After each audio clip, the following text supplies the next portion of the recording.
médias, eh bien, je pense que c'est assez évident. Une 29e tempête de neige s'abat présentement sur le Québec. On s'attend à ce que Montréal reçoive une trentaine de centimètres de flocons blancs au cours des prochaines 24 heures, tandis que l'Outaouais et la Gaspésie seront les plus touchés avec au-delà de 35 centimètres de neige prévue. Le système en provenance du Texas pourrait même provoquer du grésil et de la pluie verglaçante dans certains secteurs du sud. La Société d'assurance automobile du Québec permet à la Ville de Montréal de faire travailler davantage ses cols bleus afin d'enlever toute cette neige.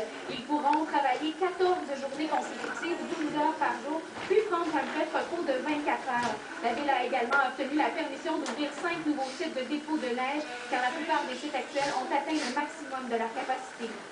Et finalement, les piétons de certaines villes du Québec marcheront pendant quelques jours sur des trottoirs enneigés. En effet, certaines municipalités, dont la ville de Longueuil et celle de Québec, ne déneigeront pas certains de leurs trottoirs afin d'éviter de transporter cette neige dans les dépôts qui sont à pleine capacité.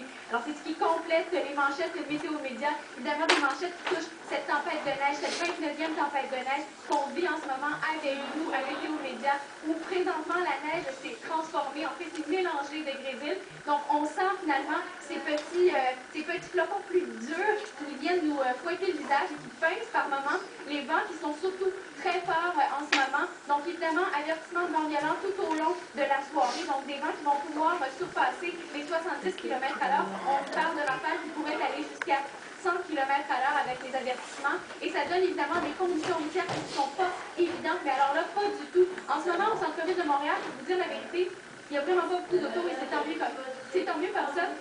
Mais pour ceux qui doivent absolument se déplacer, je vous le dis, ça va être complètement compliqué. Donc, je vous propose surtout de prendre finalement le moyen le plus sage, c'est-à-dire de marcher.